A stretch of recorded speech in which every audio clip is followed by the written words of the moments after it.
Hello, Internet, and welcome to Say Report Jr., the show you should be listening to, subscribe to, and downloading every week. I'm one of your hosts, Zack. And I am your other host, Dayle Decker. I wish Temtem had a theme song that I could hum or sing right now, It would because it go. was. It would go. If I could make one, it would be like.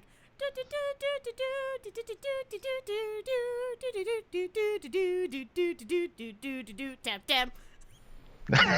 Like, very anime at the end to just go Temtem. I can't not wait, hold on. I can't promise that that is not the music that is playing in that anime trailer that they released. That's fair. And 'Cause actually, that could totally be in my subconscious. you know what's really funny? So I maybe hope I it's don't know. not, because I liked it, but, So I don't know if it's because of the early access or if it's for some reason the way that I keep getting connected to that through service, but I have not seen the actual. People insisted that that opening was like in the game, Oh, and really? I never saw it. I never never saw the anime opening to that game. It just went straight into things like server queues. Oh my So, gosh. If which it I, hasn't done. if, To be fair, it has not done in like a week and a half. oh, Like that's good. like 2 days after they launched, they did an update, and I have not sat in a queue the last like 3 times I played that game. Well, that's good. So. That's good. Yeah, if that is somehow the song that plays in that anime like esque trailer, I did not mean to do that. I'm sorry. If that is somehow stuck in my subconscious and I was able just to regurgitate that's a compliment to you. That is I'm talking to the software, to the developers. That is a compliment to you. And yeah, so that's Humble Bumble. Humble Bundle. Oh, isn't it? are They're they part behind? of it. They're part of it. Yeah. But yeah, all I could think of is the episode of Sweet Life and Zack and Cody where London, not Sharpay, that's her name in High School Musical.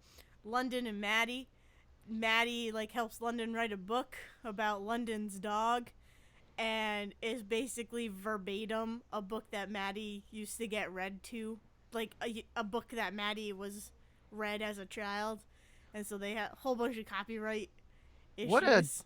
What a stunning critique on how sometimes you accidentally just copy things by accident, which is a thing that happens in all Yeah, creative yeah. spaces. They, Huh. I mean, they didn't. They basically got a slap on the wrist in the show. I don't To think be they had fair, to do. I think they just had to stop what they were to be, doing. to be fair, that's kind of what it should be in most of those cases. Yeah. Not all cases, but there's definitely times where sometimes just a slap on the wrist is all you need. I also vividly remember when like the publishing like lawyer shows up at like a book read that Maddie and London are doing, and he's like, you ripped off like Happy Little Puppy or whatever. I don't remember what it was called. And Maddie was like, oh, I remember that book, and she starts quoting the book back. And it's like, Maddie, no, that's not what you do. That's not. And she just like very instinctively just went into the quotation of the book, and then she turns around and is like, oh. I just Wonderful. remember You know what it else? You know so what that reminds me of? much. There's an episode of Saved by the Bell where they start selling Screech's like aunt's spaghetti sauce or Yeah, something. yep. And then at the end of the episode, he's like, "Yeah, my Aunt Betty. What? Yeah, my Aunt Betty. See, I have her book right here. And it's a Betty Crocker cookbook Yeah, that they've just been copying the recipe out of." yep. Yeah. Oh, it's great. It's great. Oh, sitcoms. So anime. So good. So so so Pokemon via Saved by the Bell via Sweet Life of Zack and Cody. Yes, Temtem is very good. Temtem is very basically Pokemon, like as we said last week, but now we Yeah. have like confirmation. All of the like, I'm still trying to map out any of the names in my head because they're like I don't know. I don't know if they're like I don't know if they're in a specific other language that I just don't know, or if Yeah. it's that they're all fairly basic things. But it's like I don't know. My brain is not like memorizing these names. I'm also not playing like on a regular basis, Yeah. which doesn't help. And I've already done that thing like you do in Pokemon Blue and Red, where in the first route I've got 7 Pokemon, so I haven't had a chance to like sit and play with just one of them Yeah, for a second. yeah, yeah. And then like learning things like there's mental and crystal and nature and Yeah, digital, and there's digital. like so many Yeah, there's different new types. types that I have to like figure out the rock paper Yep. scissors setup to those. Yeah, I saw So that, and that's what really interested me was that there were new types. I mean, they're basically they're slant types of other of like certain Pokemon types, but like digital is super cool to me because of Digimon. and So like story wise, and story wise, digital is like the rare one. Digital is like your dragon, yeah, basically. like that's So cool. like your rival has a digital Pokemon, and basically the story is how the fuck did you get one of those? They Yeah, are like super rare. yeah. But that was super cool. Reading that was like, ooh, okay, this is interesting. Yeah, but the I mean the other like the coolest other side to that though is the like character customization at the beginning, Yeah, because I don't know how much you know about it, but the way character customization works is that you don't choose a gender, you yeah. choose pronouns at the end. Mhm. But there's currently only two. I don't know if this is going to change, but there's currently two body types. One of them like more slender, and one of them less slender. So like basic female, basic male, stereotypical type of bodies. But you just choose one or the other, Yeah. and then you get to choose all of the hair, all of the clothing, all of it is not locked to either of the gender types, so you can wear whatever you want, and then at the end, you just choose your pronouns, and then you also get to choose like your running animation. Oh, cool. That's So funny. I am what one might call frolicking through this game. Awesome. That's great. I But don't. yeah, so that's like so there's like a lot of stuff that people who have been playing Pokemon have wanted in a Pokemon game in a Yeah. long time, as Yeah. far as like just at the start. So I don't know going forward how that's going to change, but I'm still like on the first route because I keep running into freaking trainers and Pokemon, and then I have to run back home to get healed up again. Mhm. So I'm still trying to get out of the first area.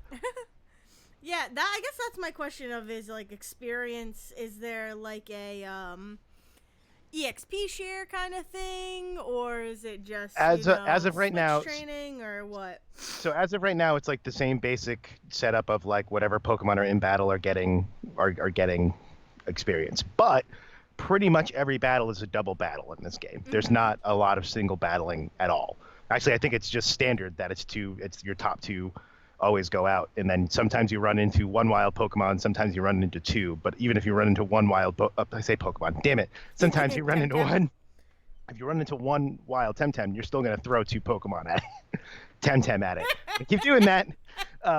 So like, and every like battle against other trainers, sometimes you run into one who will send out two, or you'll just run into two who will send out, one each.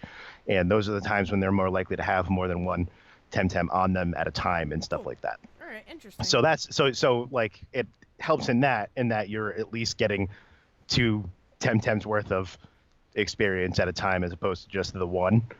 Um, Okay. right now, All right. that's the best I got. I don't know if there's like an item that comes later that changes that. Yeah. No, Uh, that's. I mean, that's fine as long as like, cause for me, and I've mentioned this a lot, and it, whatever. But the biggest reason why I have still not finished an original Pokemon game, like Pokemon Blue or anything, mm-hmm. is I mean I'm it's because of experience share, and it's like I understand that it is a crutch, and I understand that it is easy and that it made the games easy, but I don't care. Well, Like no, I that's mean, here's the thing. there's still strategy in how you would level up your Pokemon. Like there are still times where I'm switch training and switch battling and being like, okay, I want this Pokemon to get experience, so I'm gonna send them out first, and they'll get the most experience. But it's nice that my team also benefits. Yeah, Like no, there's a it's there's a reason that that has become more and more of a standard item that you get yeah, either early on or that is integrated right into the leveling system or whatever. yeah, Like there's a reason for that. Otherwise, it's just it's a thing to make you have to play the game longer. yeah, Otherwise, it's yeah, not doing anything yeah. It's beneficial. Yeah. yeah. So I'm okay if it's like 2 at a time gets Yeah, and and experience. Like and in this that's first and in this first area, it's moving pretty quickly because mm, like they don't need a lot of experience points to go up a level at a time. yeah. The other thing is the way that the moves work is that they don't have like a limited. So you don't have like a limited You don't have a PP. you don't have a PP stat for each move. What you Yeah. have is that the Temtem has like a stamina bar, and that each move eats up part of that stamina bar until it runs out. And then you Okay. can either take a rest for a turn to gain some of that back, or you can just swap them out. Hmm. And so you've also got like more powerful moves that don't that need like a turn or two to unlock before you can use them right away. So something that might be really powerful, you might not be able to use on the first turn when you throw them out. But that also might eat up half your stamina Interesting. when you use it. So there's a reason they don't make you do that right away. Okay. So like your basic normal moves are going to be available pretty much right out the gate. But like I have one that straight up has hypnosis, the Pokemon move hypnosis that puts you to sleep. Yeah. That you have to wait a turn to use it. You cannot use it on the first turn. Huh. That's So interesting because like that's interesting on a this kind of I don't know, that's so weird because like that's the stuff in like mobile games it's that also it's very much a trading is card game thing yeah, but that was it's so definitely adapted into mobile games as well. yeah, but it in like in mobile games it annoys me because it's like I just want to use this, like I just want to use this, so I can't now. I just want to use that, and like it just annoys me when I'm playing that. But on a console, it's interesting because it's like I feel like it'd be built into the story where like mobile games there's room for story, but there's not much room for Right. story. Mobile games are meant Like to eat up time or to yeah, specifically set a task and then have to walk away for a yeah. set number of But hours. like But there's Pokemon Masters, to bring up Pokemon again. Pokemon Masters kind of had something like that where or even the Pokemon Quest, like the little cube Pokemon game, yes. like there are moves where you need to hold off, and it's like this is not fun. I I mean can't. there There are are times where you literally can't do anything with them. So at least in this, it sounds like they still at least give you that one move that you will always be able to use. Like there's right. not. You got like kick and peck and growl and Yeah. tail whip and like equivalents basically, which Yeah. are like so there are a couple of times there are also a couple of times where I've got a level 2 Temtem and the only two things they can do are like the equivalent of like tail whip and growl, Mm-hmm. so they're not doing anything Useful. physical. But that means that if you because you're putting out two at a time, I can still leave it out there and then have the other one doing physical while one of Yeah. them does like support Like basically. that's cool too. I actually that because that's the thing in Pokemon. I don't learn any status moves except for ones that put Pokemon to sleep. Or if a move has the ability to paralyze or poison or something like that after doing physical damage, then I'll be like, okay, well I'm gonna do this one because I get that status boost, but I also hit the thing. Like I also am Right. getting bringing down its HP, but I very rarely will learn just a straight up status move because it's like that's just like I don't play that way. I don't play. It's Yeah, just and not it's the way I so play. and So it it's just seems like interesting to what they're have that doing. support there. Yeah, it seems like what they're doing is they're really integrating like a card game like Yeah, aspect to that's it because cool. this is how like Magic and Hearthstone work as well. Like Yeah. Magic, you put out a card and it gets what they call summoning sickness. You Yep. can't use it the first turn. Hearthstone, you just can't like unless something has like a special stat called charge. Every time you put a minion out on the board, it can't go until the next turn comes around. So like Yeah. this is like a card game thing. Like I'm sure Yu-Gi-Oh does the same thing because I'm Yeah. sure Yu-Gi-Oh is just as much an influence on this game as Pokemon is. So like it seems like they're trying to figure out like a new strategy Way to to it. do it. That's cool though. And I like that strategy of being like, okay, I'm gonna throw this creature out, and I understand I can't use it right away, but just you wait. Oh, just you wait. for the next turn where I'm gonna win or something. Right. So it's like, okay, so Like I'm gonna just kick it this turn, but the next turn I get to use wind. I get to use wind snare or whatever it's yeah, called, and then it's a more powerful wind move against the yeah. thing. Yeah. It's like I'm okay with that, and it like I said, the whole thing it bothers me in mobile games because like you said, it's to pass time. It's to, you're trying just to quite literally eat up time I guess if um but it just is so annoying because it's like, all right, now I'm just staring at my phone until I can oh hey look I can move, like that's Yeah. cool. It's just not as engaging. And this really also is incentivizing things like swapping Yeah, okay, Temtem out cool. at a time Oh, because that's like you cool. do have that rest option anytime. Mm-hmm. It was like, oh, like I'm just gonna try and catch this thing, so I don't want my second Pokemon Temtem to kill it. So I'm gonna set that one to rest and then throw a card, Yeah. and then do that. Or like you could just be like, okay, I'm actually gonna swap this one out now and hit with the other one. So you're not like losing your opportunity to attack when you swap out every time either, because you Yeah. have at least one that's still on the like on the field to attack, unless you Yeah. swap them both out, which is always option. But come on, people, strategize. So No, that's cool. I mean, I like it. I like so it. yeah, It sounds cool. Like it sounds what I want it to be. yeah. So as of right now, Temtem is just a really well made new version of Pokemon, Yeah. and I'm excited to see how that changes, or like what it takes with it and stuff like that. And I mean, like, by all accounts, just have like your I haven't seen like a PC yet. I haven't caught 7 Temtem, so I don't know what happens when I catch the next one, how that gets stored and stuff like that.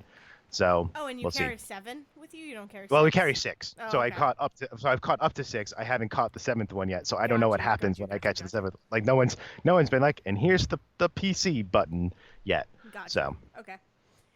That makes sense. we'll see. Interesting. Yeah, I still don't know like what console I'll get it on. I feel like I would definitely. I don't. My thing, right, is that i it feels like I'm leaning towards Switch to get it on Switch.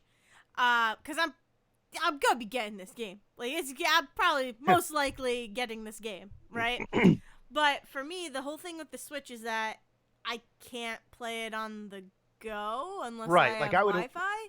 Yeah, I'm Um, hoping at some point they just decide to implement an offline option, yeah, because as of right now, like the online part, like it's a lot like Pokemon Revolution, where the online part is extremely secondary. yeah. I have not actually caught the part. I have not actually hit a part yet where You like need where someone. where it needs to be online. So like that might change. It might just be that because they started this as an MMO structure for them, it's just easier to work out all of those bugs now Yeah, and then create an offline option yeah, afterwards. yeah, yeah. So That's what I'm curious about is that offline option, and it's like if I just it was just story stuff. Like I can't participate in PvP or the normal things that you can't participate in Pokemon when you're offline. Like I can't trade Temtem or anything like right. that. Or I can't see other players while I'm playing by myself in like the car or something like that. That's fine. If it's stuff that I don't need while playing offline, that's cool with me.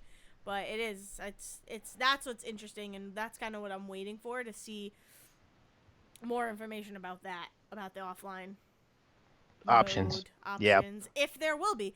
And if there's not, that's okay too. I just probably will get it on my PS4 if that's the case, because my PS4 is always connected to Wi-Fi, and I can always. I mean, I don't know. I can always play it.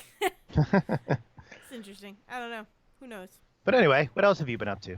Uh, so I started. Where do I start? I mean, didn't see movies this week, so I have no movies to discuss really. But like I said, I think I mentioned it last episode that I started a Shield playthrough. You did. Okay. Or if you didn't mention it on the game, on the show, you've definitely mentioned it to me. Yeah. But Okay. So I started a playthrough of Shield, and man, do I just love Sword and Shield so much. But I'm like right at the end of the game, pretty much. Jesus, What? you have not been playing that long. I think I started. I mean, I could look at my Switch and see when I actually started, but I think I started playing like 2 weeks ago, 2 or 3 weeks ago. Man. Like it. I mean, it's been long-ish. I Just know, hasn't but I just been. think about the fact that that game came out in November and I just finished the story Yeah, at I the know. beginning of January. Yeah, yeah, I So, know. I like, mean, Devin finished both before I finished Sword. Jesus. So that'll. I think. Wait, did he? I think he finished both before I finished Sword, or maybe he waited until I finished Sword to finish Sword. So, But it tell wasn't. me It how wasn't. you feel about Ghostly Boy. So Your... okay, yeah. So this is what I. Okay, so I freaking love Alistair and I freaking love Melanie. Because I just love them. I love the characters. It's great. And I feel like maybe it's just because I read their cards. That's 100% what it is. Because I didn't read any League cards, with the exception of maybe skimming Nessa's. But I didn't read, like, Bee and Gordy's backstories. So I didn't really get anything off of them as far as, like, character which is concerned. which one was Melanie again? Ice. She's Ice Gem. Okay. Yeah. Yep. She has like a falling out with her son, and like is like really like down on her like basically is like, hey, if you ever I wish my son was in this competition so you could beat him. It's Nice. like, damn. Not All not so right. that he'll be forced to interact with me as No. he does the gym No, challenge. like No, I no, no. want you to beat him. Something like she says something along those lines, and I was like, oh my god. And on her League card, it says something about how she's like this resilient, like she's like a tough gym leader, and that people who train under her or learn from her are also very tough. And she kind of doesn't hold back or anything. You'd say she And almost has an icy heart. oh, Zack. that was that was fair. That was I'll give it to you, I guess. Um, but there like so that's that, and then on at the end of her card, it's like, oh, and the reason why she's so like, you know, like a hard trainer and all of that is because of a falling out she had with her son. And then you're like, oh, well, that's interesting. I wonder if that will get brought up. And then it does. Like, it gets brought up, like, in these not backhanded compliments. That's not what they are at all. It's just, like, these one-off lines about her son. Or like, one or two lines. If only my worthless son were as good as you at being a Pokemon trainer. I mean, it's, like, kind of along those lines. Like, it's... I'm like, I need to know what happened. I need to know what happened between Hey, Melanie this and her is son. entirely speculation that'll probably mean absolutely nothing, but one of those expansions is an icy expansion. I know. It has nothing to do with that. We'll never talk to Melanie again. I'm just saying. It would But be so... Okay, can we imagine for a second, though, that that's what happens? And that, like, we get to meet Melanie's son somehow and, like, Mother, learn love more me. I've backstory. become the Ice King. Look at me. Something... I don't know. There's also a part of me that is like, I'd be okay if Gordy is somehow her son. But, like, there's no way. Gordy is, like, older. He is older. I don't think he would be the age of Melanie's son.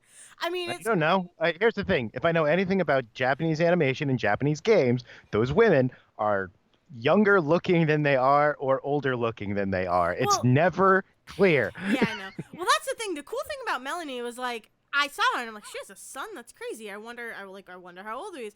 But then there's like there's really like nice moments where you see close-ups of her and you can see like little wrinkle lines, and I'm like, oh, that's cool. Like, that's a really nice touch, like character touch to her overall like look and character. Like, it's cool that you kind of aged her up a bit.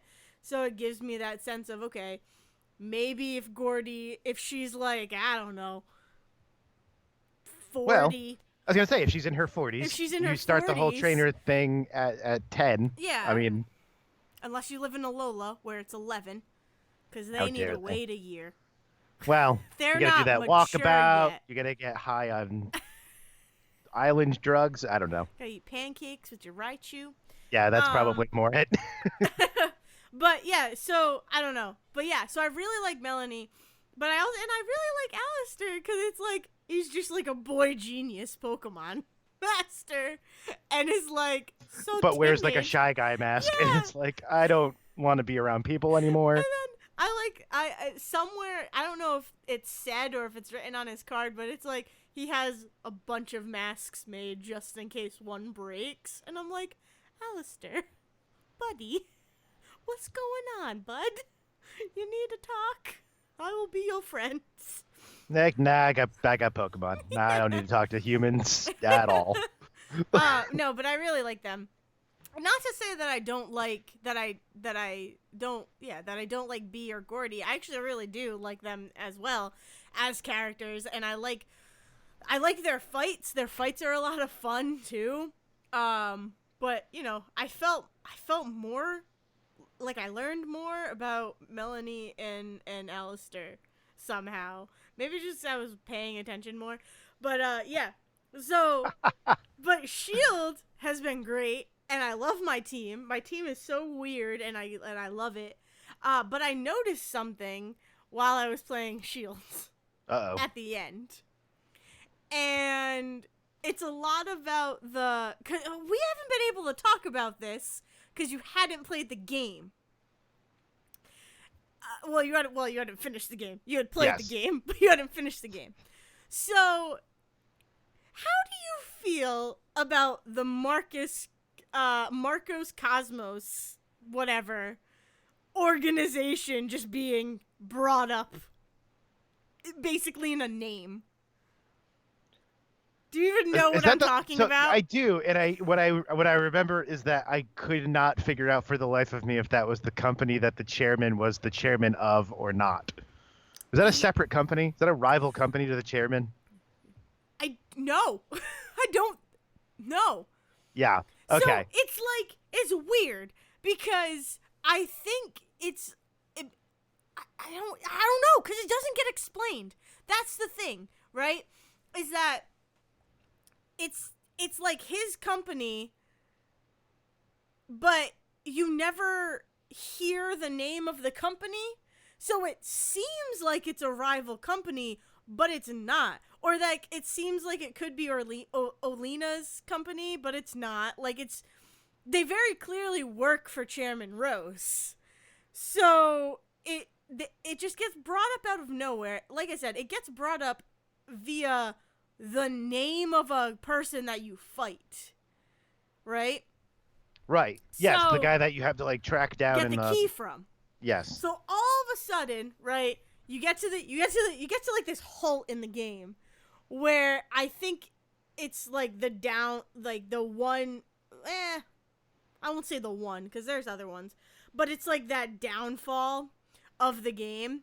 It's like so you do like all of your you do all your battles, and then sorry I have the hiccups now because I'm drinking soda, but you do all of your battles, and then you go back to the hotel, and then Leon doesn't show up for dinner. So it's like Leon's never late. He gets For lost food. all the time, Right. but he's never late, right?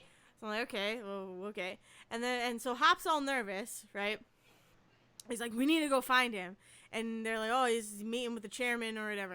And then you find Olena outside of the hotel, and she's like, oh, nobody can disturb the chairman. I won't let you. There's only one key, and I'm gonna go hide it on this goon, and you'll never find it or whatever. And it's like, all right, I'm gonna go find that key and go see what's going on with Leon and the chairman. So you have to battle this guy 3 times. This is in case nobody has gotten to this part in the game or has played the game, so spoilers. Well, you gotta battle the guy, and then that's when you find out Marcos Cosmos or whatever. I think that's what it is. I think it's Marcos Cosmos. It's Macrocosmos. Sorry, I'm on their wiki page right now. I'm trying to get an actual Macrocosmos. Okay, Macrocosmos. And you're like, where did that name come from? So then you fight this guy, then you get the key, you go up to the Rose Tower, and you fight more macro people, and they're like, they all say weird shit. Like, I don't know if these are bad guys or if these are just good, like, okay people who don't want us to interrupt the meeting. Because nothing is, like, really malicious. One person is like, I'm an insurance salesman. I'm gonna insure your life. Well, I guess that's kind of threatening. But, like, nothing real, like, Team Rocket territory, or, like, Team Aqua or Magma territory. Nothing, like, evil yet. And then you finally get upstairs, and there's the chairman and Leon. And then there's story, right? But it's all told through stills. It's all told through, like, still frame shots of just Leon and the chairman looking out over, Right. It's that, Winden. like, it seems to all be vaguely tied to what the chairman wants to do. The problem is, and as I look at their wiki, the problem is that Oleana is trying to circumvent. So Macrocosmos is what is the chairman's company. Yeah. But what it is there is a group working for Macrocosmos under Oleana who are Yes. trying to circumvent what the chairman is doing. And Leon just hates both of them Wait, because he what? thinks they're both fucking up. Okay, hold on. Because I didn't even know Oleana was trying to stop the chairman. The chairman. I didn't know. I thought Or she's like, it's got something to do with, like, because they call her the secondary, and they're calling them the secondary antagonists. It's all confusing. But yeah, so it's not good. It's not a good introduction of them, and it's kind of confusing because the whole time you're like, but is Oleana good because she's trying to stop what the chairman's doing? Like, because then afterwards you're talking to her and she's like, we need to stop him. So it's like, but why were you trying to stop me before? Like, what is this? But the thing is, so, like, basically, long story short, is I feel like this is the one part of the game that they weren't quite sure of how to integrate or weren't quite sure of how to fully develop it. Because if you play through it, like I said, every other story movie, like every, like, you know what I mean? Like, cutscenes, pretty much. Yeah. Where you don't control dialogue and stuff. It's just, like, the black bars at the bottom. And it auto plays. Everything else in the game is a movie. This is the only part in the game that is stills. And they look very much like development stills, like, well, I mean, art. I wonder, like, I took that to mean that this was a memory. Like, I was like, the reason that they to me, the reason that they looked like that is because they were remembering a conversation that was had earlier. No, yeah, but, like, it's happening right then and there. I'd have to play it again. Yeah, I don't remember.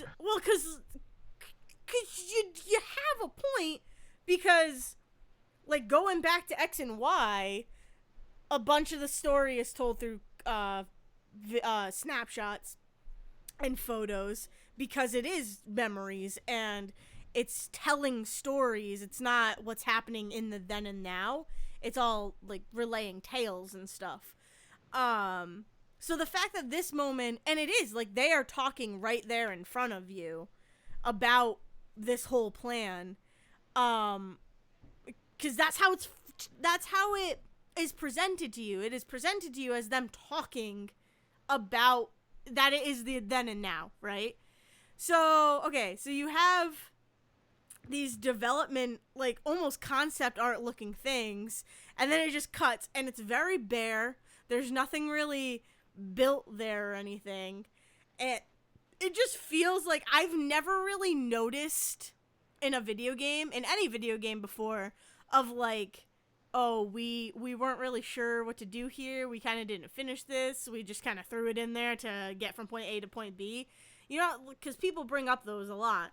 But I'm like, I never noticed it. But this is, I noticed. And I don't know if it's just me reading into it. I don't know if it's just how that second playthrough felt. But it felt very much like, we don't know how to connect the story that we want. and we're gonna throw this in. Not that I have an issue with it. I'm fine with it because Yeah, it well, I mean, makes it's me almost laugh like and because it's because fun. again, this being the now eighth generation of Yeah, doing, I mean, it's probably the fifth one with like an apocalypse because it did start with like Gen 1 is just Giovanni just wants to run a company. yeah, But exactly, but I exactly. mean, like this is like, but this is now it like it almost feels like so it's like, well, you know where this is going. Yeah, So there's your apocalypse story. Let's get yeah, back to the Pokemon battles. yeah, So like it seems like it's not so much that they didn't know where it was going as much as it was they just didn't have another story that wasn't another of those. yeah. But So it just like it feels like, and even the first time I played it, it just felt like it came out of nowhere, and it's just very interesting because the rest of the game feels very tight and it knows what it's doing and all of that. So the fact that this just like like just comes out of the blue and is like, oh, we have a new company name and blah blah blah blah. It's just like here's the thing. I bring it up purely just to be like, this is weird. Like it's still fun, but it's weird to look at and kind of cool to talk about. But I am surprised that there aren't more people on like, and maybe there are, but I haven't seen anything of people being like, look at this, it's so stupid. Like they weren't even ready. They weren't even oh, done with it. Dayle, Like, yes, that okay. has been the entire story since Sword and Shield has come out. No, no, no, no. I know that, but I haven't No, but seen I mean anything. specifically like about this. I mean, no, they've not like they've not pointed. I haven't seen anybody who's pointed to a thing directly. I That's have what I seen mean. the That's what I story mean. entirely has been like completely pulled apart by people who are Jesus. like, oh my God, this comes out of nowhere at the Yeah. end, and they didn't do any build up, and it just Yeah. does this and that. So like, But that's yes, what I mean. Like I haven't seen anything specifically talking about the macro cosmos or talking about how like that's the one scene that has photo telling, not video, and all of that. It's just interesting. I don't know. I mean, I'm kind of on one hand I'm happy that I haven't seen that because I don't know. I don't want to see negativity, but you know, it's very interesting to me because it still tells you a story. It still gets you from point A to point B. It just feels so weird while you're playing it. It feels like a different game, to be honest with you. But at the end of the day, I'm doing elevator battles. I'm yeah. still I mean, to be fighting. fair, I'm I still mean, having fun. yeah. To Like, be fair, it also like it's not like it hasn't felt out of place in other Pokemon games to be like you're doing your trainer battles and now that's all of a true. sudden you're fighting a gang to Yeah, you're stop the fighting the fucking gang. apocalypse. Mm-hmm. Like I think that I don't know. Yeah. There's like a part of me that wants to be like somebody just recognized that this is just the same thing again and wanted to try something new and maybe it didn't work or something. Yeah. But But I don't know. the interesting thing is that too is that like yeah, again, you're not wrong of the whole like, oh, you need to stop everything and go fight these guys. But at least you have the sprinkling of like their badness going on throughout. It's really interesting and I think it's cool. I will be honest and say that I think it's cool that they tried to do this, but like you don't deal with the bad guys really until the end of the game, Right. which And has really like never been the case. and if Never been the and case. really like the only thing I would say that's really missing is just like a few things in the middle of the game to either have you understand more what macro Yeah. like more about macrocosmos or even to like fight a couple of their employees and then have Oleana try and be like, oh yeah, Yeah. don't worry about them, Yeah. kind of thing, so that then when they come in later, then it all being put at the end. Because personally, I don't care that it's after the 8 gyms and not between gyms 7 and 8 like it usually is. No, Like that's yeah. really all Yeah. all that's different there. It's just the fact that there's not a lot of build up to Yeah. the And I bad guy think part of that and I think before then. and I think that's the misstep. But again, I still love the game. Like it's That still that's all that matters at the end of the day is that I still think it's fun. I still like Oleana and I still like Rose as these weird antagonists, Yeah, right? what's really funny is that like when Sun and Moon came out, it was people complaining that it was so story heavy and it was all Yeah. cutscenes and they were doing all of this and all this build up and all of this stuff and it's just distracting from the game. And then you get Sword and Shield where it's like, fine, here's We're not the going to do any game. of that. and then we'll do the rest of that at Yeah, the end. And it yeah. was, oh, you did this wrong again. It's like, I come mean, on. that's the problem is that people are never gonna be happy. Nope. So that's why I want to make it very blatantly clear that I am still happy with the game and I am still happy with these fights. It just did feel weird and out of nowhere. Yeah. That like, oh, all of a sudden, okay, well, cool. I'm fighting bad guys. That's fine. Well, I don't care. that's because Um, adults shouldn't be trying to force kids to not deal with the realities of the world sometimes. When you that's try to I shield your mean, kids, you don't have them prepared for the apocalypse. yeah. And That's then they true have to too. come in and they have to come in and save your ass anyway because That's you're a dumb idiot adult. yeah, exactly. That's true. You're not wrong. Which is like, yeah, that's the whole thing. But it is. It was just like this funny realization that I was like, oh, they this probably was like written real quick, and like that also made me sad because it's like, hey, people, they do a lot of work on these games. It's okay if they don't have all of the Pokemon in them. It's Yeah. okay that that something is told with photos as Yeah, opposed to like being a video. Like it I want doesn't to. I'm gonna go upset back and me. find. Yeah, and I'm gonna go back and find video of that specific like instance because I want to look at it again. Because I got the impression. I think what it was is I got the impression that Leon and the chairman had this conversation many times before, Mm. and so like, because you're talking about like he's specifically when he's talking to Leon about doing the darkest day early. Is Yeah. that the yeah? And he Okay, wants to cancel the right. championship. So, but that's the thing. That's why it's in the then and now. That's why it's in present time. Because Yeah, but I got like present time, but like he specifically says, I don't understand why we have to cancel the championship match tomorrow for yeah. you to do this. But yeah, and I think I mean I don't know. I think for like my brain just watched that scene and went, oh, okay, so this is the thing that Yeah. happened like 2 hours ago or something. Like even if it was just like because you do a lot of fucking running around and bullshitting in Yeah. that game, Yeah. as you do, you're a child. But I mean, like my brain, like I watched that and I just went, oh, okay, so they're just trying to give the point. Like I don't know, my brain did not catch anything weird about that Yeah. compared to anything else in I the, mean, the other. it was also late, and I was just like, I've already seen this, so I think it's like, you know how that second time you watch a movie or something, you're like, oh, that's weird. Yeah. That Oh was yeah, weird. absolutely. That Yeah. stuck out.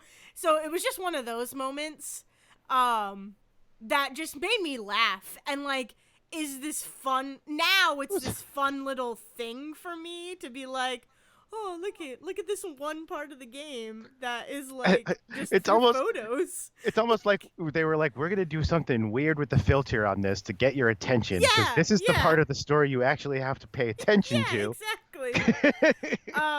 Exactly. But like I said, I think it's funny. Like I think it's still cool.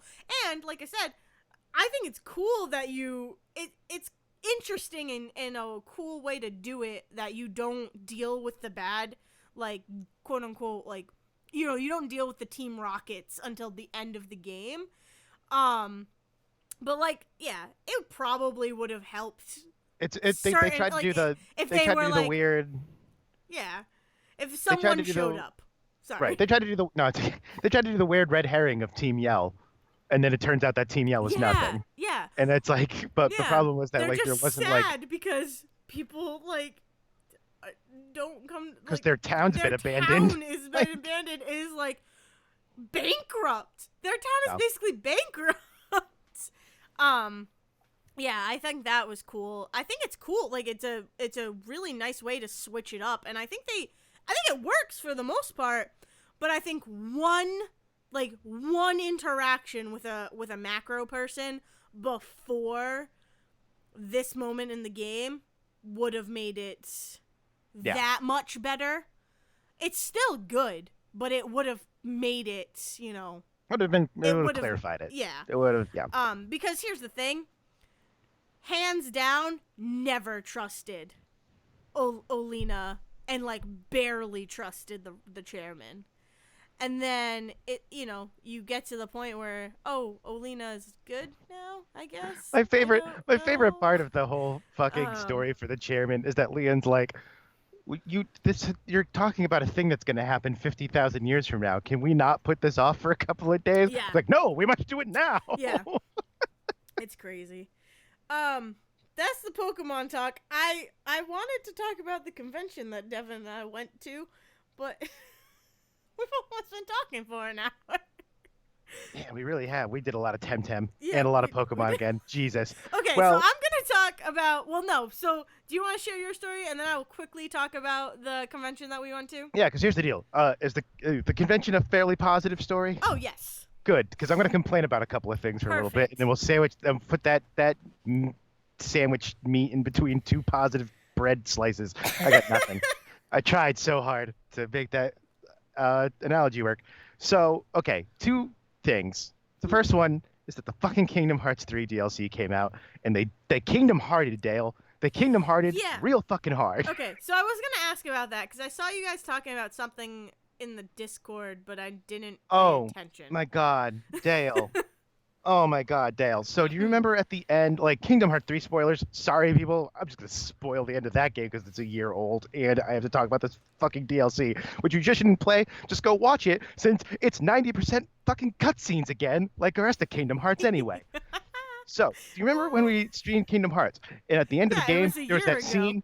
There was that scene where everybody died, and then he went to heaven for a little bit, and then he came back and he replayed that whole section again. Yep, with That the like when he goes to keys. like heaven, yes, where he like goes Yes. yes, and then you like surf on the keys and destroy Yeah. the thing, and that's really Yes. cool. Yeah. Yeah. So Yep. guess what part of the game you play again? Ha. So it's weird. I heard this best described as it's like Back to the Future 2, because Oh. it's a thing where you end up replaying a lot of sections you already played, but because you're playing as Sora having gone back in time now a third fucking time, they don't like they like you can't just slot this into the main game because it would get a little too confusing. But essentially, so like after Kyrie disappears at the end of that game, and like you get that whole scene of them on the island and then Sora disappears, we Yeah. were like, what the fuck does that mean? So Yeah. this is basically what happens in between the end of the game and that scene where Kyrie is back and Sora disappears. That's basically what the first 3 hours of this DLC is trying to explain. And they do Cool. it by saying, well, Sora goes fucking back in time again using the heart time travel. And he's like, oh, the best way to save Kyrie is to travel through the 7 hearts of your companions to Kyrie and find her right at the end of the game, basically, and then you can bring her back. It's never really explained any deeper than that, so it doesn't make any goddamn sense. So then, Oh my so god. then he goes back to that point in the fucking game, and it's okay. So go through the labyrinth fights again, where there's like 3 of them fighting each other, but only this time you get to choose who you're playing as when you play those fights. So you're just replaying fights you've already done, but sometimes you get to be Aqua or Roxas or Kyrie or Oh or my something. god. But you're just Terra? replaying those. I think No, you're Terra Terra. maybe once.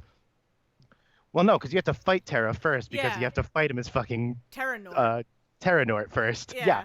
So you're just replaying those fights. But then when you defeat the people and they have their cutscenes, some of them might be different. They might say slightly different things. I honestly don't remember Kingdom Hearts 3 well enough to remember what they said the first time. So they might be saying slightly different things. I can't. I can't. I can't. So you do all that, and you're just like, and then you replay, and then you get to the big like windmill, like super cool city in the sky thing where you do the Xehanort fight at the end, Yep. and you fight the things with the horns and Yep. all that. Yeah, so you get there, but you get there before the other you gets there, so you get to just walk around it by yourself for a little bit, which is cool, except that all you're doing is searching for pieces of Kyrie's heart that are stuck in things. So you're literally just flying around a big empty map for a little bit until you find a thing, and then you fight some stuff again. Like, it's so dumb. It's so dumb. I can't. So Sora does that. How much is this DLC? $30, Dale. Not so. So you replay that section basically, and you get so this is how Sora disappeared because he did this, and in doing all of this to get back Kyrie, he basically had to sacrifice himself to do it. It also does this thing where it replays the end movie, like the end cutscene stuff up to the island thing, only now you see that Sora was there the whole time. So like that Oh scene my where god. Charity comes back to Roxas, and you're like, oh, Charity comes out of heaven and comes back down to Roxas, and it's all cute. Turns out that Charity was there because Sora convinced Charity to come out of heaven and go back to Roxas. So now there's a Cherothy. Cherothee's the little cat thing in the that's in the Oh, yeah. yes. Okay. So when he's like, so like you go through and you save Kyrie, and then you come up to Cherokee, and he goes, "Hey, you know what would be cool? What if you went back to Earth with Roxas?" And they're like, "Okay, cool." So then when they replay that end movie, you get an extra 2-second clip of Sora pushing Cherokee out to meet Roxas. And like when Naminé is put in her replica, what you see is the camera pans to the left, and Sora and Kyrie were there the whole time, and that's how you got Naminé's heart because it was inside Kyrie. It's so dumb. I am done. And like when Roxas and Axel and Shion are having their saltwater ice cream or whatever, Yeah, yeah. and yeah, Salt then caramel. Yeah. the camera pans up, and guess what? Sora and Kyrie were there with them the whole time. Oh my That's all it god. is. That's all it is. Oh, it's sea So salt ice cream. That's what yeah. it is. So there's that. No. Then No. and then it gets to the same scene at the end on the island where you see Kyrie and Sora disappears, and then everybody goes, "Where's Sora? Oh, that's weird. We remember him, so obviously he's still out there." And then the fucking credits roll No. because it's the end of the game, and then it plays that same fucking scene where Sora and Riku are in the fucking Yasora city from the like Final Fantasy 15 city or whatever from the Toy Story universe. Yeah. And then it goes back to the main screen to tell you that another thing has unlocked called Limit Cut episode. Follow me on these stupid names. So then you go to play that, and it's 1 year later. So that's it. First part of the DLC done. 3 hours gone. 2 hours of cutscenes in these 3 hours. Ugh. Wow. So now it's 1 year later. Riku's still looking for Sora. They don't know where he is. So he goes and meets up with the Final Fantasy 7 and 8 people that you've known from other Kingdom Hearts games that weren't in this one. And guess what? This is the only conversation they're going to be in this whole DLC. They still made the trailer because people complained that they weren't in the game. So they put him in for 5 seconds. And basically, what they tell them is, well, we think the best way to find Sora is through Organization 13 data, but we don't know any of the data because it's all corrupted. So we're made Data Sora again, and you're just going to make him go and fight digital versions of all the Organization 13 members. And then you'll know where Sora went. And guess what? I didn't do that because I went to go play the first one, and it was hard, and it killed me. And then I started hearing things where people were like, yeah, they are suggesting that you be like level 80 for these fights. And if you play the game on beginner like I did, you end the game at level 50. And I'm not going back to grind Kingdom Hearts 3 to do fucking hard boss battles for a cutscene. I'm not. That is the line in the sand. So Done. no, because they're like, yeah, because even when you get even if you got to like level 99, the fights are still kind of hard, and you need to know about like blocking and dodging. And I was like, I never did any of that shit. No. I played on easy, so I could just punch people real hard until the fight was done. Oh my god. Oh. That's incredible. So yeah, so I don't know what I'm gonna look up the end of that, find out what like the final boss battle is and the final cutscene, because that's all it really is anyway, is a means to these stupid anime cutscenes. But like that's it. That's the whole DLC. It's like 6 hours, and 3 of those hours are replaying a part of the game you already replayed twice, because Sora already went back in time once and replayed that section. I'm sorry. I'm sorry. Oh man, I did get to see Axel and his boyfriend have their moment again. That was cute. Aw. I love Axel. Like when they say they like added some things, like you get a little bit more of an explanation for where Shion came from. Mm-hmm. Not a lot. Still not really clear where she came from, but you get a little bit more of like cryptic conversation about the fact that Shion's there. Yeah. More Axel makes me happy. Oh man. I love Axel Oh so much. man. Oh god, I got to see his whole fucking speech again. Ugh. About, oh, you think this is a Keyblade? It's Yeah. like, well, I'm so fucking popular, they had to bring me along. Yeah. Deal with it. Love him. I love him so much. One of the best characters. Man. So that was that. Lee/Axel. Yes. So that was it. I mean, they Kingdom Hearted all over it. The Kingdom Hearted is so Kingdom hard. They Hearted. are simultaneously announcing another freaking mobile game that's supposed to give you more about Xehanort's past because we needed more of that shit. No. This whole thing, the whole DLC opens with no kidding, like 30 to 40-minute cutscenes of stuff of both like end game that you've already seen, and then oh yeah, here's a weird 10-minute cutscene where actual young Xehanort, not evil time travel young Xehanort, actual young Xehanort, a thing they don't really explain, so it took me the whole fucking cutscene to understand what was going on, where he talks to a guy in a black robe who basically explains to him the whole time travel thing and opening Kingdom Hearts. Like, oh, here's the thing. Here's the thing that put young Xehanort on the path to wanting to open Kingdom Hearts. Cool. He stood in a desert and talked to a guy. That's it? That's what you're going to tell me, is that he talked to a guy that's very clearly Zigbar, but you're just not having to take the fucking hood off because he sat on a rock and said, hey, here's how Kingdom Hearts works. You should do it because the world sucks and it needs someone to organize it. And why not you, kid?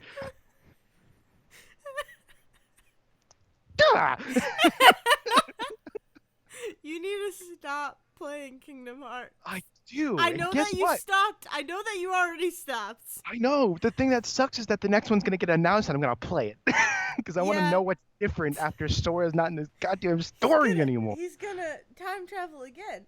Oh my See. God. It was just so funny because when he basically has this conversation with Charity, Charity's like, well, if I send you back, I mean, you could rip apart the fabric of space and time. And he's like, yeah, it's worth it for Kyrie.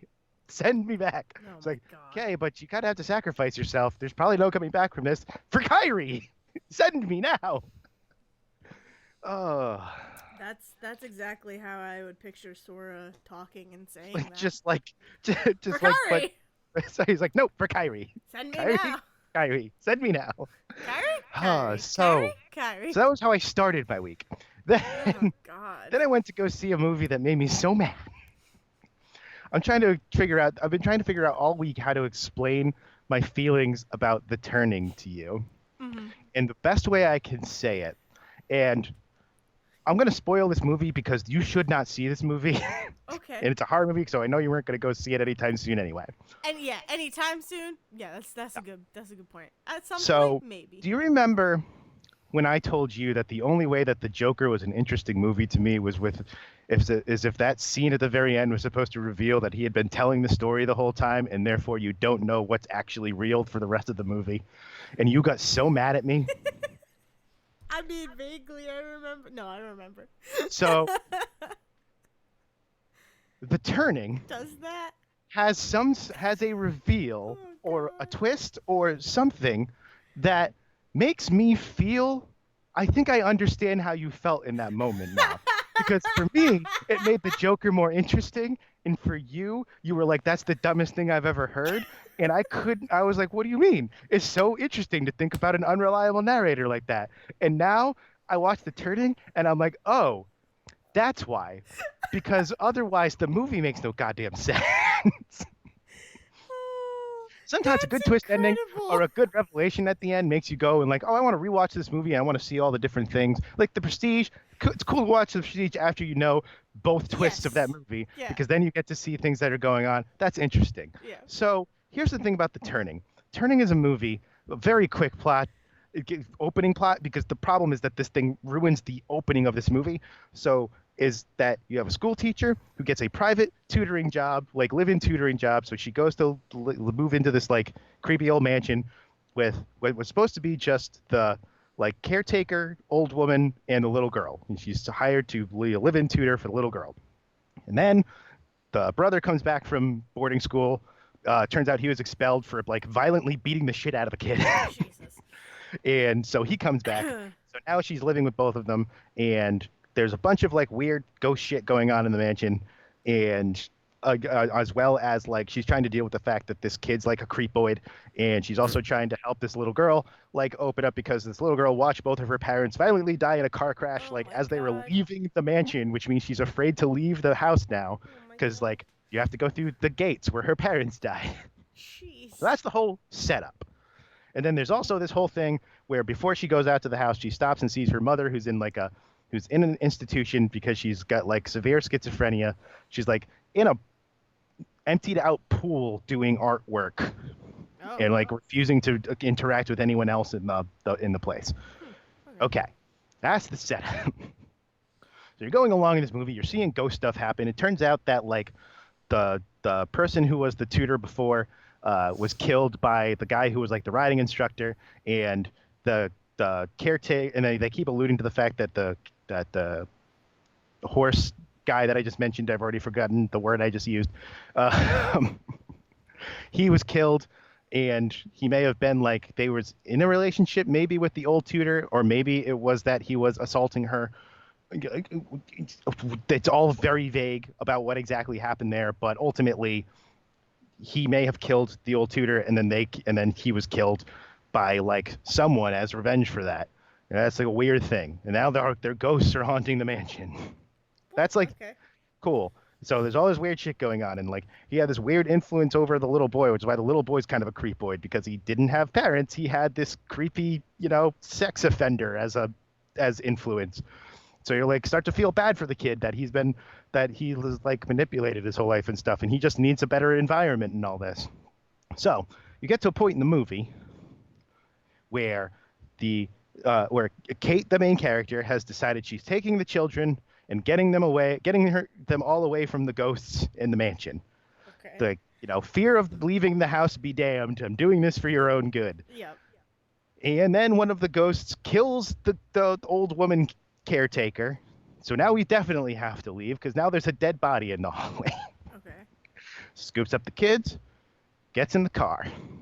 As they're driving, it suddenly zooms back to a scene earlier where she had gotten these pictures that were sent by her mother from the institution, and like they replay this whole scene where she's looking at these weird black and white, you know, asylum drawings that they make people with schizophrenia draw in movies, and Jeez. and and you hear the caretaker say what she said before, which was, "Oh, I hope it doesn't run in the family." And now it's like, "Oh, here's the reveal. She's been crazy the whole time.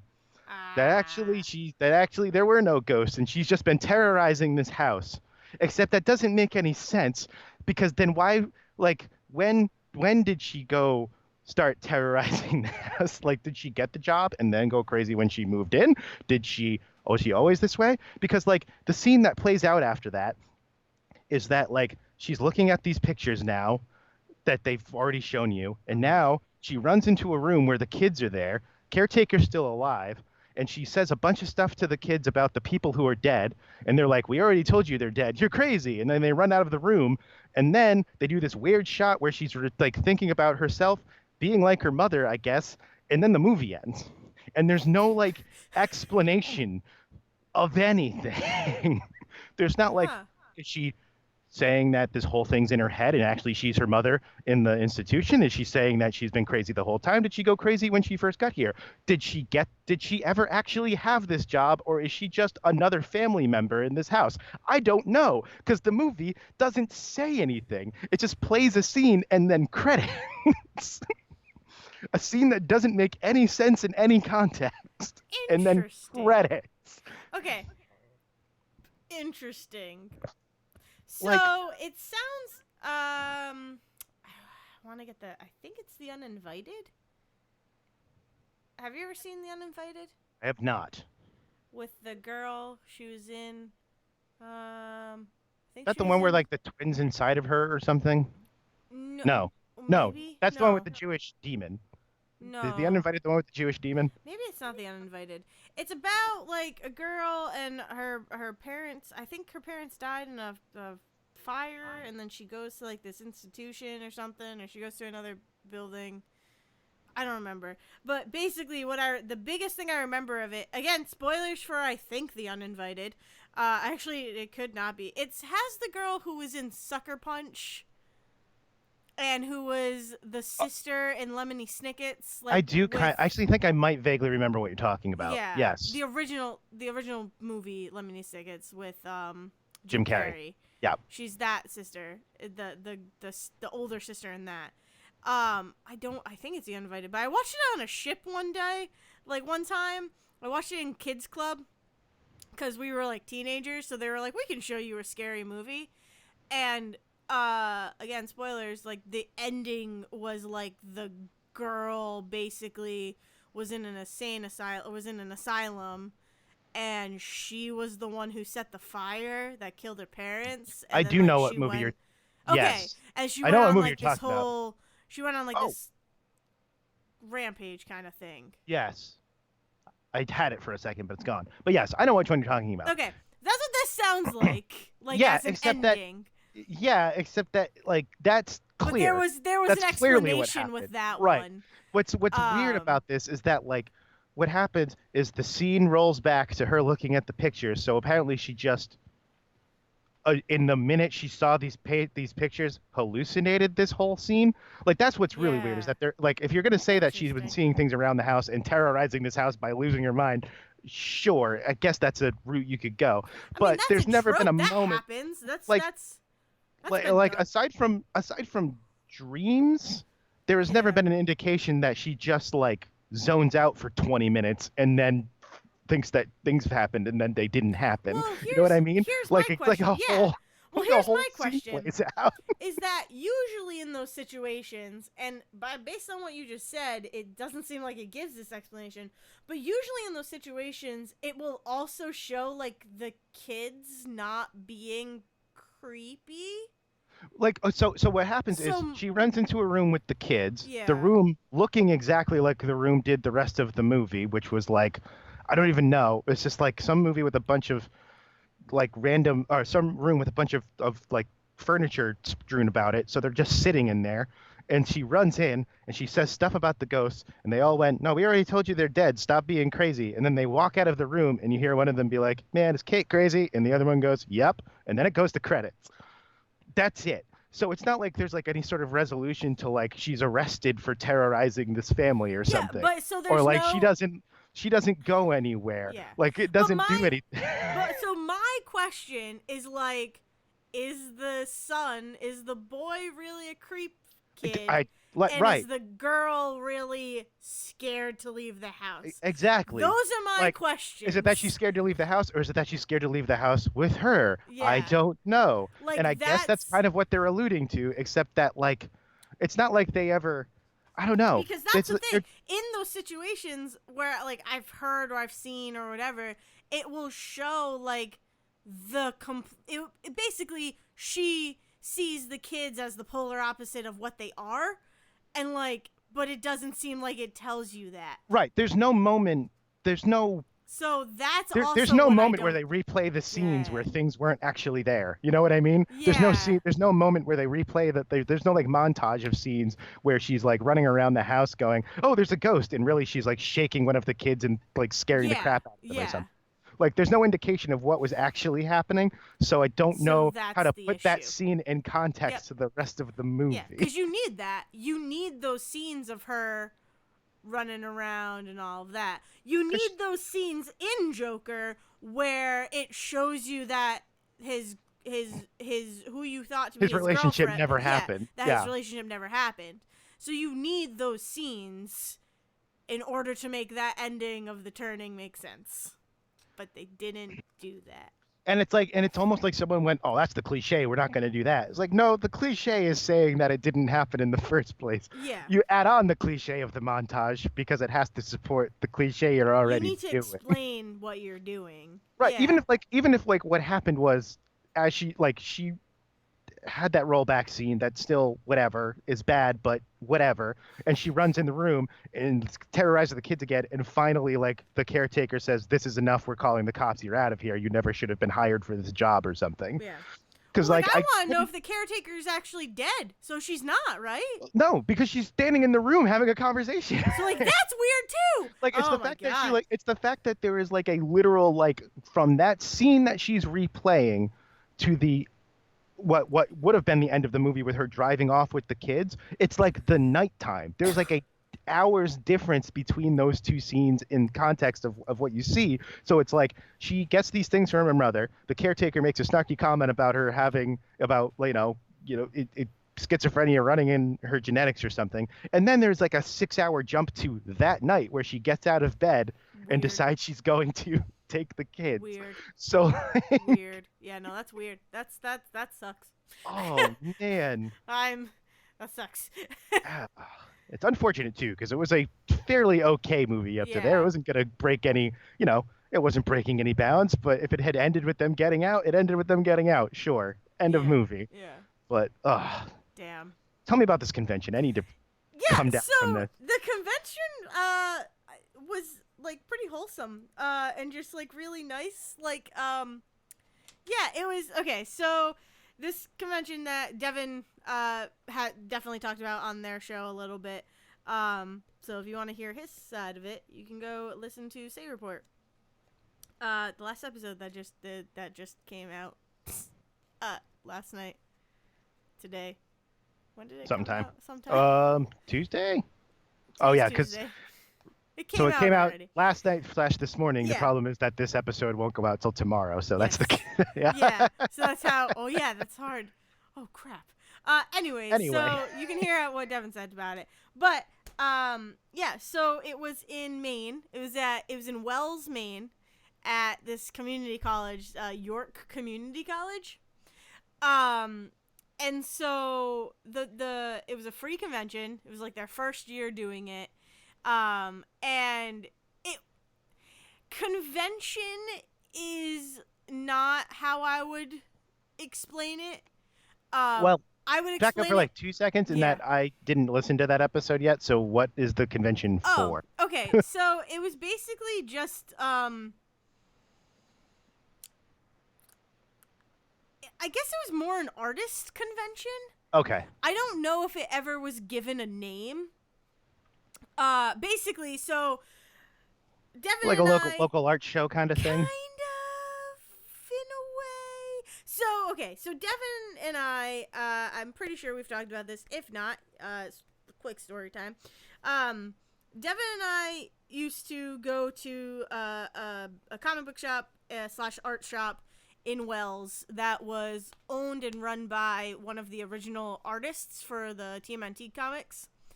TMNT, the Teenage Mutant Ninja Turtle comics, Steve Levine. And so we used to go to his shop and, we would go there for signings but we would also just go there because we started forming like a friendship with Steve. And so, he unfortunately had to, or he closed his shop. And so we weren't going up as much, and we were only getting to see him, at conventions every now and then. And so we saw that he was going to be at this convention, and we were like, oh, this is great. We get to go see Steve. We get to go see some artists too, like local artists too. So let's go, and it's free, so why not? So we get there, and it's in like basically the lobby and some other rooms of like one tower in the community college. So like to give you what building can I use this, because it might have was modeled differently when you went to school.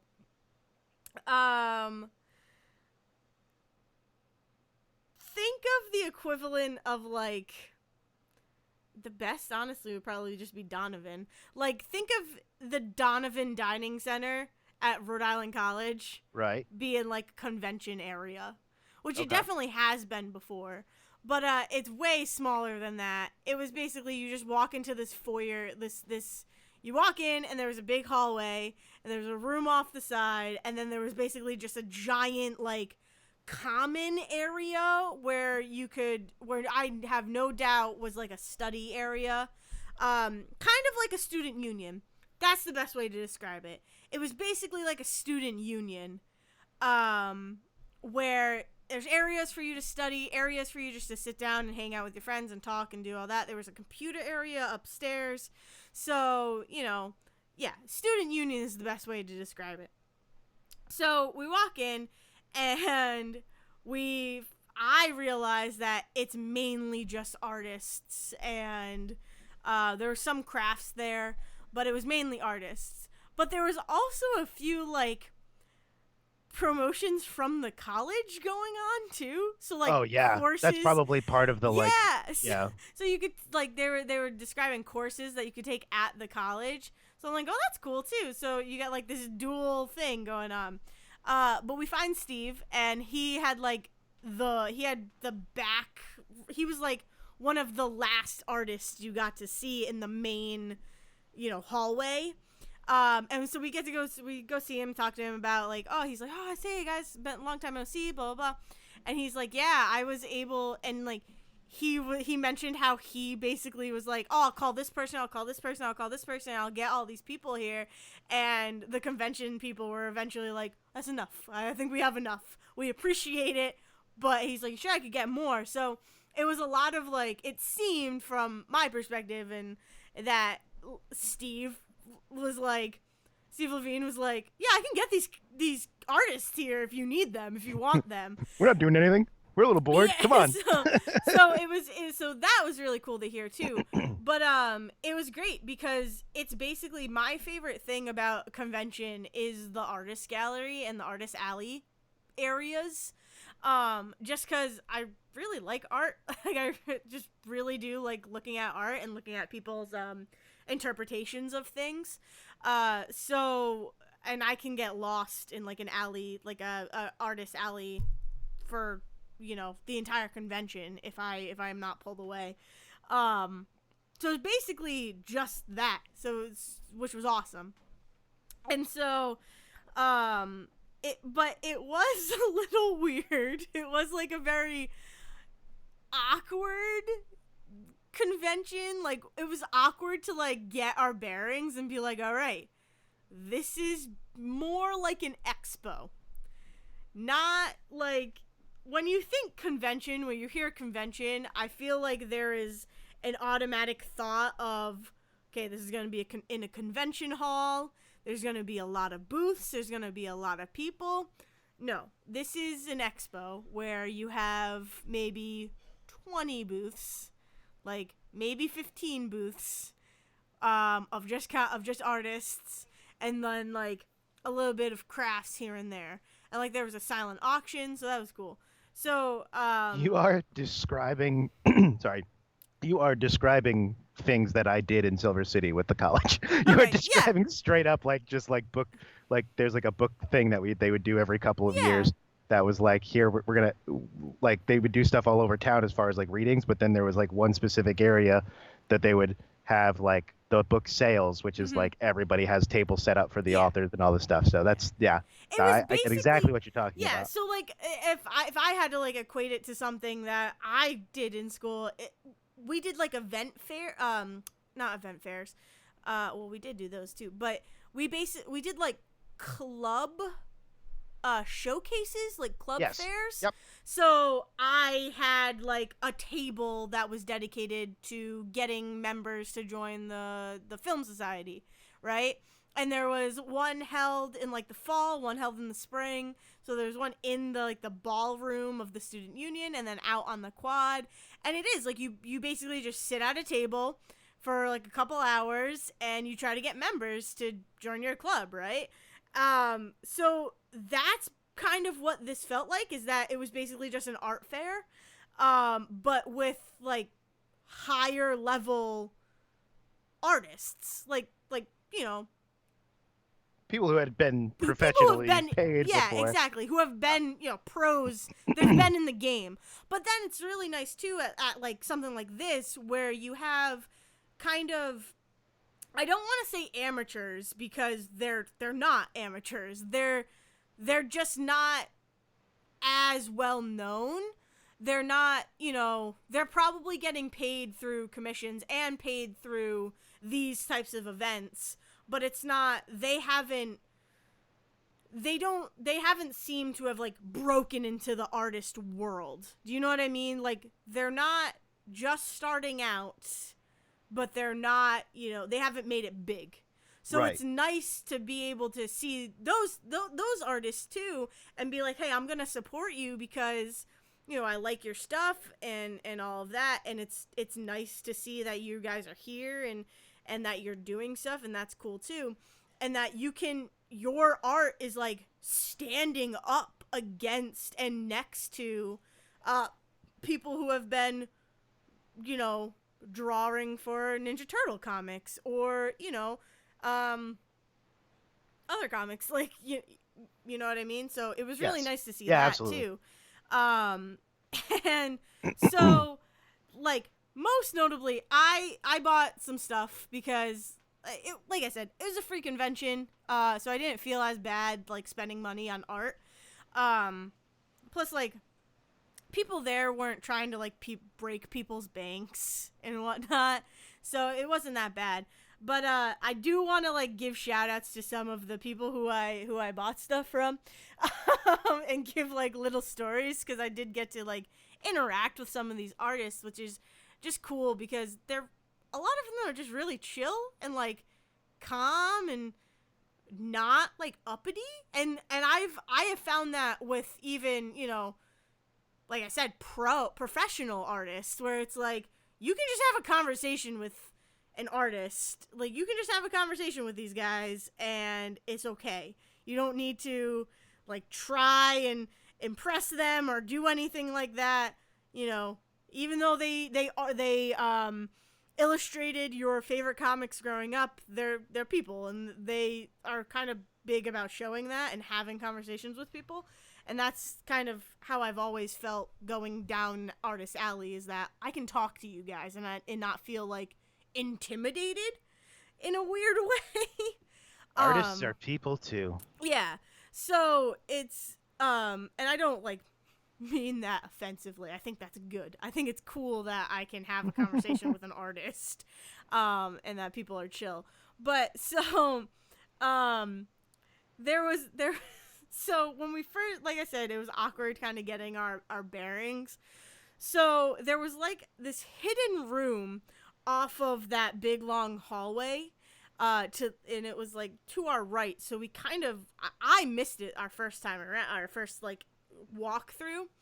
But we went in there, and the first thing I saw when we walked in there was a picture of a shark, like a surfing shark, like a surfer shark.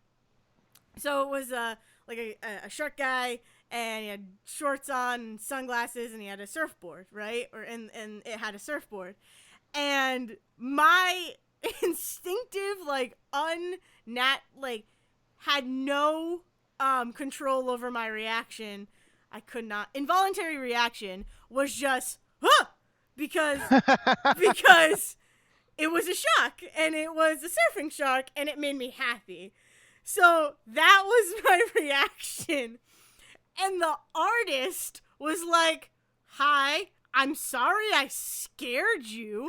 Like, I'm sorry that my art terrified you. I'm not trying to do that." And I'm like, "No, no, no. It was a good reaction. Like, I actually really like what you have here. I'm sorry." And he was just like, I'm sorry that you did that." So I felt really bad. And I was like, I don't want this guy to think that I was afraid of his art when, like, it was a good reaction. So I ended up going back over and like actually looking at his stuff. And I ended up buying buttons from him because I wanted to be like, it's okay. It's okay. I wasn't, it was not a bad, it was not a bad reaction in any way, shape, or form. So his name was Alex Hooley, or Huey. Yeah. So you can look up that name. He did really, really cool things. He had some he had some horror art.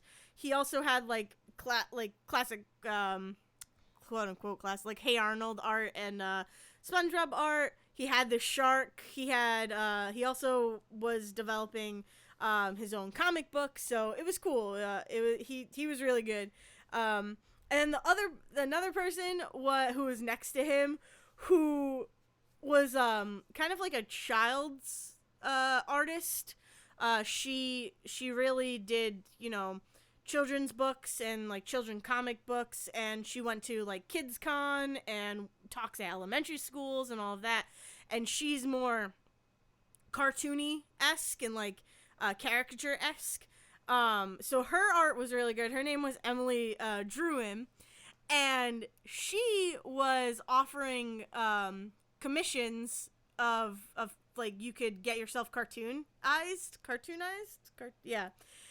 And so Devin and I saw that, or Devin saw Oh, that. I just remembered where this is going. Yeah. So Devin saw that and was like, "Oh my god, we should see how much a commission is and see how much, getting us cartooned would be, because it's great. It's a nice little personal thing. It's fun to get." And I'm like, "Yeah, I'm down for that. That's totally cool." And he was like, who we were initially going to have her draw us as two characters from an anime that we watch from I think I mentioned it, Black Clover. Yes. From anime Black Clover that we watch.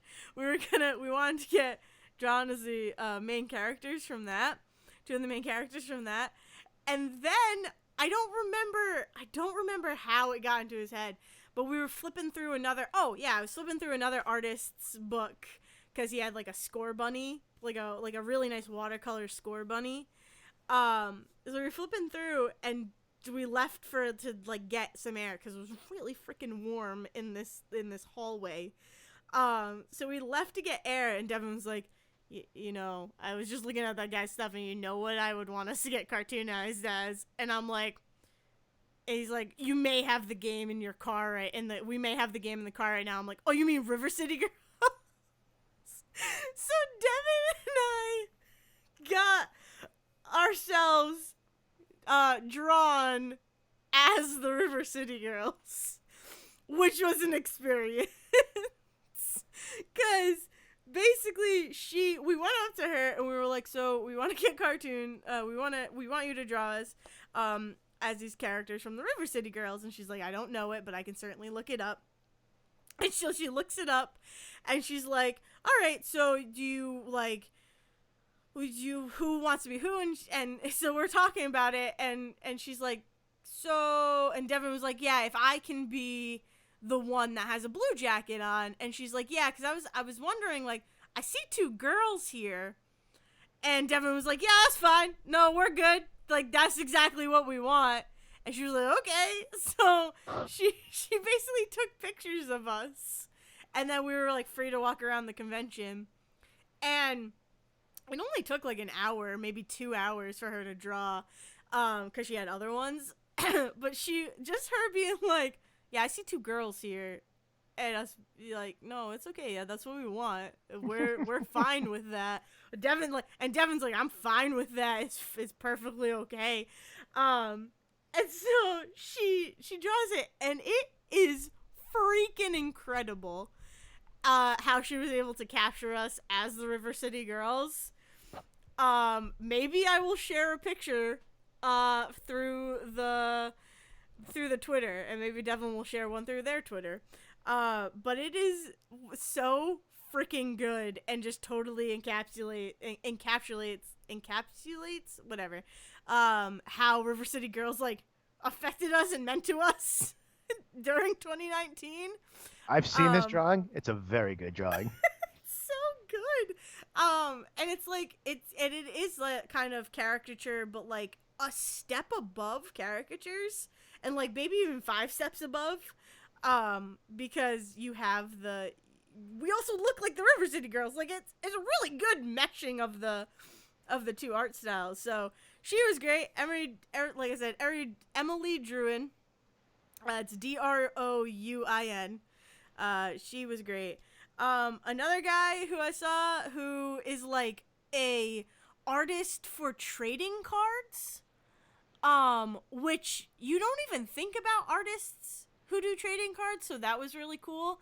I bought he did a really nice Rose from Star Wars. He did a Rosie the Riveter painting Nice. of Rose. Nice. And I saw that and I'm like, I'm gonna buy this. I want this.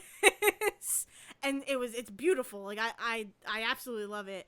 And maybe I'll throw up pictures of all this stuff, I think. So he was really cool. We were talking. He's like, do you want me to personalize this for you? And I'm like, sure, like, I don't know what to have you personalize it with, but, like, so it ultimately he wrote Rose's, like, final end quote from, Last Jedi. Not Last Jedi. Yeah, Last Jedi. Um, from the end of, like, that's how we win. Oh yeah. Not by, um, fighting the things we hate, but saving the things we love, or whatever. So he signed it with that, and it was just great. And like the whole conversation with him was really cool, talking about Star Wars and talking about Rose and talking about just like Ghostbusters. He did a lot of the animated, the real Ghostbusters animated show. A Not the bunch of monkey. what? I said not the monkey. Yeah, no. um, I don't get that. I'm sorry. The other Ghostbusters had a monkey. Really? I didn't Yes, know the that. ones that are not the real I Ghostbusters didn't had know like a that. gorilla or something That's with them. crazy. Yes. Yeah, so that was cool. And he, like, his business card, you couldn't just get a business card, you got it like with a purchase. But his business card is literally he's a Topps artist, and it's a Topps trading cards with his face on the front and then like a little description on the back. So I have that from him too, which is cool because it's like a artist trading card. So that was great. His name was Patrick Davis, and then I also saw some guys who were from Board Game Place, and I bought new dice for a project that may be upcoming, that we will definitely talk about on this podcast. So they were cool, and then the final like crazy commission I had done was something that is so fucking ridiculous and so good. But there was this guy there. His name was Lee J. Marquis, and he did a bunch of like Dark Soul drawings, and so he had this like really cool, like dark, I don't know, artist style, like art style, it was really really nice. And so I was like, I kind of want like I want a commission from him, but I don't know what I want.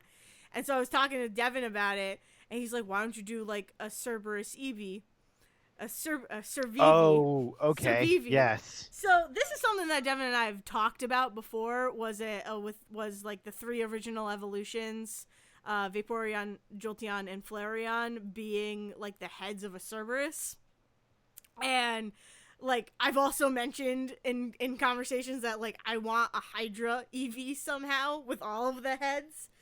So I was like, yeah, that's perfect. I'm gonna get him to draw that, hopefully. So I walk up to him after having like a whole big conversation with him about Dark Souls, like Devin and I and him having a conversation about Dark Souls and just about his art in general.